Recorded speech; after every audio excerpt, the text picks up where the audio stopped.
श्री दुर्गा सप्तशती पाठ अध्याय 3। ओम धूम दुर्गाय नमः। जय माता दी। इस अध्याय में सुनिए सेनापतियों सहित महिषासुर का वध।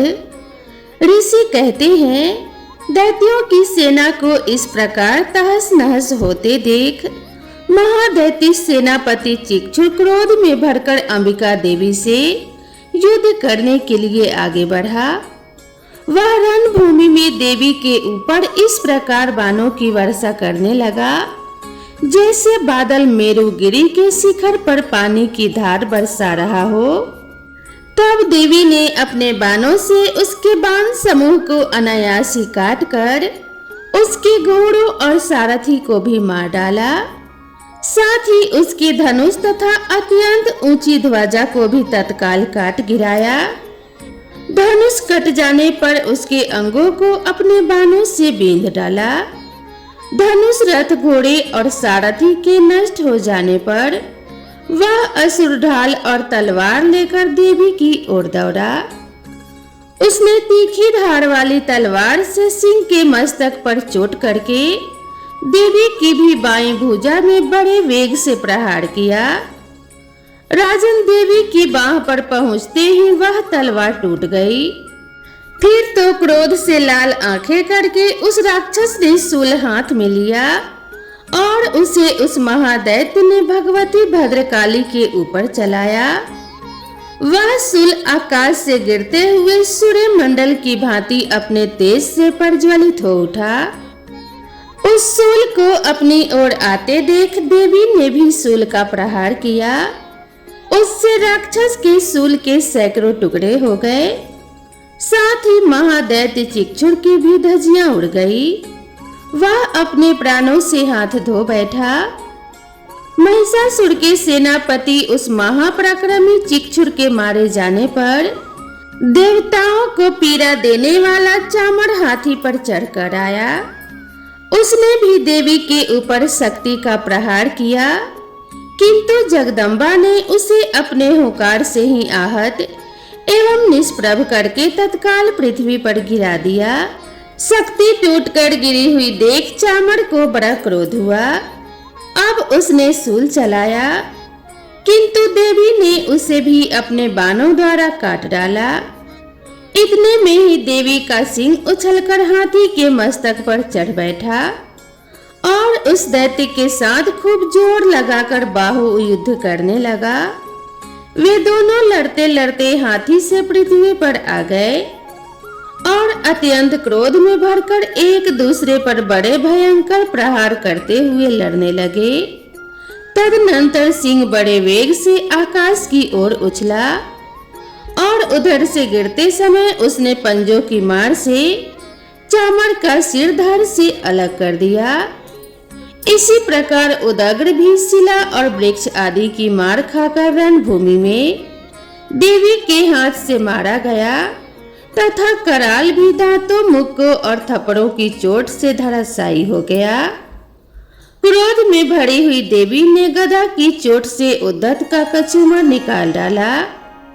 भिंडी फाल से वास्कल को तथा बाणों से ताम्र और अंधक को मौत के घाट उतार दिया। 3 नेत्रों वाली परमेश्वरी ने त्रिशूल से उग्रा से उगड़े वीरे तथा महाहनु नामक दैत्यों को मार डाला। तलवार की चोट से विडाल के मस्तक को धड़ से काट गिराया। दुर्धुर और दुर्मुख इन दोनों को भी अपने बाणों से यमलोक भेज दिया। इस प्रकार अपनी सेना का संहार होता देख महिषासुर ने भैंसे का रूप धारण करके देवी के गणों को त्रास देना आरंभ किया। किन्हीं को थुथुन से मारकर, किन्हीं के ऊपर खुरों का प्रहार करके, किन्हीं को पूंछ से चोट पहुंचाकर, कुछ को सींगों से विदीर्ण करके, कुछ गणों को वेग से, किन्हीं को सिंहनाद से, कुछ को चक्कर देकर और कितनों को निश्वास वायु के झोंके से धराशायी कर दिया। इस प्रकार गणों की सेना को गिराकर वह असुर महादेवी के सिंह को मारने के लिए झपटा। इससे जगदम्बा को बड़ा क्रोध आया।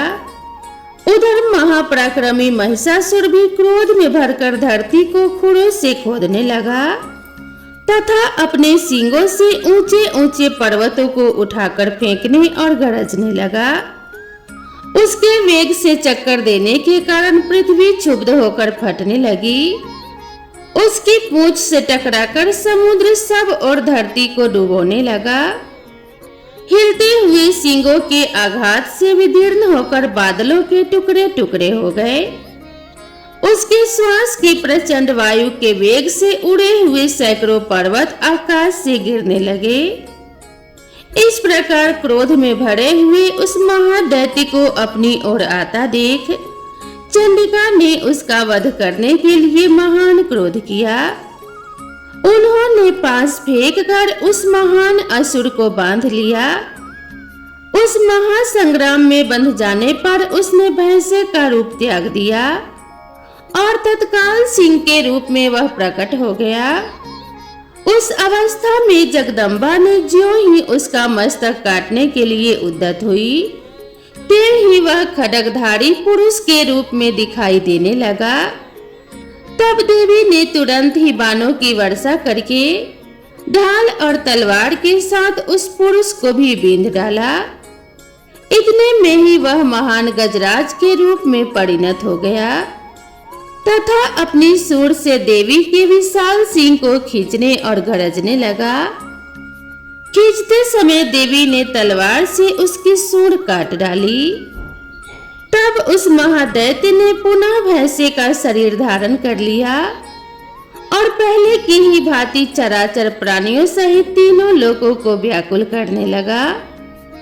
तब क्रोध में भरी हुई जगत माता चंडिका बारंबार उत्तम मधु का पान करने और लाल आंखें करके हंसने लगी। उधर वह बल और पराक्रम के मद से उन्मत्त हुआ राक्षस गरजने लगा और अपने सींगों से चंडी के ऊपर पर्वतों को फेंकने लगा। उस समय देवी अपने बाणों के समूहों से उसके फेंके हुए पर्वतों को चूर्ण करती हुई बोली। बोलते समय उनका मुख मधु के मद से लाल हो रहा था और वाणी लड़खड़ा रही थी। देवी ने कहा, ओ मूढ़, मैं जब तक मधु पीती हूँ तब तक तू क्षण भर के लिए खूब गरज ले। मेरे हाथ से यही तेरी मृत्यु हो जाने पर अब शीघ्र ही देवता भी गर्जना करेंगे। ऋषि कहते हैं, योग कहकर देवी उछली और उस महादैत्य के ऊपर चढ़ गई। फिर अपने पैर से उसे दबाकर उन्होंने शूल से उसके कंठ में आघात किया। उनके पैर से दबा होने पर भी महिषासुर अपने मुख से दूसरे रूप में बाहर निकलने लगा। अभी आधे शरीर से ही वह बाहर निकलने पाया था कि देवी ने अपने प्रभाव से उसे रोक दिया। आधा निकला होने पर भी वह महादैत्य देवी से युद्ध करने लगा। तब देवी ने बहुत बड़ी तलवार से उसका मस्तक काट गिराया।